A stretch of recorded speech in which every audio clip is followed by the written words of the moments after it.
कहते हैं प्यार में सब कुछ जायज है, लेकिन सुमित की सोच कुछ अलग ही थी। आज सुमित को एक अरसे बाद देखा, वो भी अपने पति की ऑफिस पार्टी में। बालों में हल्की सफेदी झलक रही थी, पर व्यक्तित्व उतना ही आकर्षक और शालीन। दिल पुरानी यादों में डूब गया। मुझे याद है एक एक लम्हा जो सुमित की बाहों में बीता था। कितना हसीन हुआ करता था तब सब कुछ। सुमित और मैं साथ ही पढ़ते थे और उसका घर हमारे घर से कुछ ही दूरी पर था। वो बस कुछ ही वक्त पहले यहाँ शिफ्ट हुआ था। कॉलेज का आखिरी साल था और सुमित ने भी मेरे ही कॉलेज में एडमिशन ले किया था। आते जाते पहले आंखें मिली और फिर साथ पढ़ते पढ़ते दोस्ती हो गई। सुमित काफी समझदार था और मैं उसकी इसी समझदारी की कायल थी। मैं उसे अपने दिल की बात कहने में देर नहीं लगाई और उसने भी अपनी भावनाओं का इजहार कर दिया। पढ़ाई पूरी हुई और घर में मेरी शादी की बातें भी होने लगी। एक रोज पापा ने ऐलान कर दिया कि लड़के वाले आ रहे हैं देखने। मैं घबरा गई और भागकर सुमित के पास गई। उसे बताया तो उसने कहा कि मैं घर वालों को बता दूं और कल वो भी आकर पापा से बात करेगा। मैंने हिम्मत जुटाकर मम्मी पापा को अपने प्यार का सच बता दिया। पापा ने भी कहा ठीक है, सुमित को आने दो, कल तभी बात करेंगे, पर फिलहाल जो लोग देखने आ रहे हैं उस पर ध्यान दो। लड़के वाले तो आकर चले गए, पर मुझे कल का इंतजार था। सुमित आया और पापा ने मुझे भी बुलाया। पापा बोले मुझे मैरिज से कोई प्रॉब्लम नहीं है। ये सुन मैं एक पल को खुश हो गई, पर पापा की आगे की बातें सुन मैंने उम्मीद छोड़ दी। सुमित, अगर तुम हमारे समाज के होते तो मुझे कोई आपत्ति नहीं होती, क्योंकि तुम होनहार हो, समझदार हो, लेकिन मैं अपने समाज के विरुद्ध जाकर रचना की शादी नहीं कर सकता। मुझे भी नाते रिश्तेदारों को जवाब देना है। मैं तुम दोनों को भ्रम में नहीं रखना चाहता, इसलिए साफ साफ कह दिया। मेरे सारे सपने बिखर ते नजर आए मुझे। रात के 1 बज रहे थे। अरे रचना, इतनी रात तुम मेरे यहाँ? सब ठीक तो है? सुमित, चलो भाग चलते हैं। हम अपने प्यार को ऐसे हारते देख नहीं सकते। शादी कर लेंगे तो पापा जरूर माफ कर देंगे।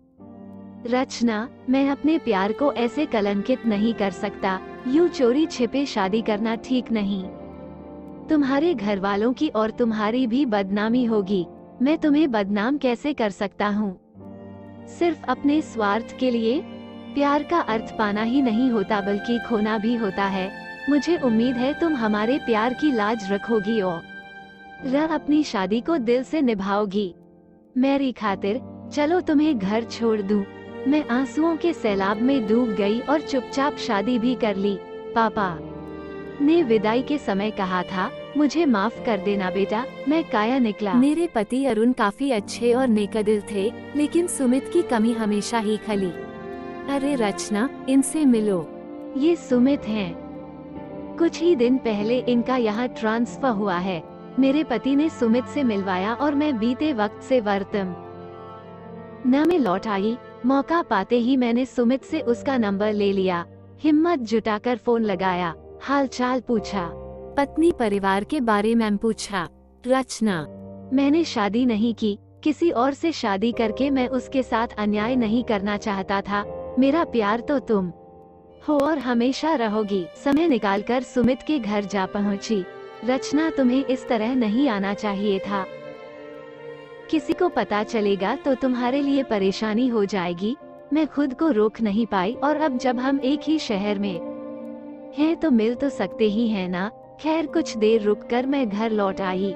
ऐसा लगा जिंदगी फिर मुझे सुमित का करीब रहने का मौका देना चाहती है। पर एक दिन अरुण ने आकर बताया कि कल उनके ऑफिस में सुमित की फेयरवेल पार्टी है। उसने दूसरे शहर में दूसरी कंपनी ज्वाइन कर ली है। मैंने सुमित को गुस्से में फोन करके पूछा तो उसने कहा, जो वक्त बीत गया उसको लौटाने की कोशिश मत करो, वरना सब बर्बाद हो जाएगा। तुम्हारा घर परिवार शादी।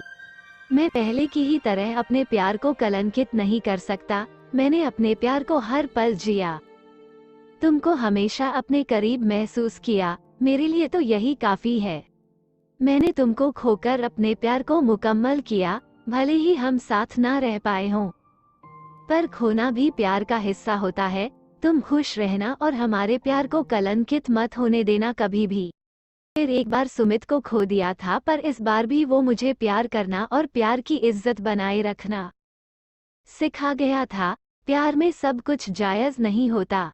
प्यार की भी हदें और सरहदें होती हैं, और उन हदों में रहकर अपने प्यार को निभाना भी बहुत बड़ी बात है। यह आसान नहीं, लेकिन सुमित ने वाकई मुझे प्यार करना और निभाना सिखाया। Thank you Sumit.